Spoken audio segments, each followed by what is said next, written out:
अरे मी सांगितलं भाषणात सांगितलं ना की काल मुख्यमंत्र्यांनी चर्चा केलेली आहे, कमिटी करायचं ठरलंय. चला चल चल चल चल चल चल काढ.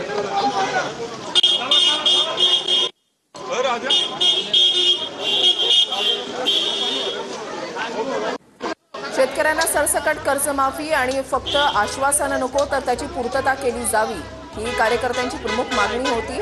आणि बच्चू कडू समर्थक कार्यकर्ते जे आहेत ते पुण्यामध्ये ज्यावेळेला अजित पवार यांचा कार्यक्रम सुरू होता त्याच वेळेला त्यांनी गोंधळ घातला. मुख्यमंत्र्यांनी चर्चा केलेली आहे, समिती गठीत होणार आहे असं बच्चू कडू यांना फोनवरून मुख्यमंत्र्यांनी सांगितलेलं आहे. त्या दोघांचा संवाद झालेला आहे असं यावेळेला अजित पवारांनी कार्यकर्त्याला सांगितलेलं होतं. मात्र तरीसुद्धा कार्यकर्ते हे आक्रमक होते.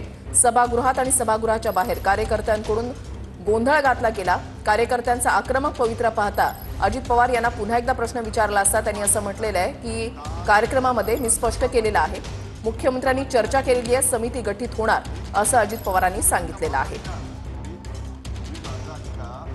बच्चू कडू शेतकऱ्यांच्या पूर्ण कर्जमाफीसाठी अन्नत्याग आंदोलन करतात. त्यांच्या आंदोलनाचा आजचा 7वा दिवस आहे आणि त्यांनी सुद्धा आपली भूमिका जी आहे ती स्पष्ट केलेली आहे की जर ठोस काही पावलं सरकारकडून उचलली गेली नाही तर 16 तारखेपासून आपण पाणी त्याग आंदोलन करणार असल्याचं, पाणी त्यागणार असल्याचं त्यांनी सांगितलेलं आहे. एक आक्रमक पवित्रा त्यांनी घेतलेलं आहे. त्याच्यामुळे त्यांचे समर्थक, त्यांचे कार्यकर्ते हे सुद्धा आक्रमक झाल्याचं पाहायला मिळालंय. एकूणच अजित पवार यांना जाब विचारण्यासाठी एक कार्यकर्ते जे आहेत या सभागृहात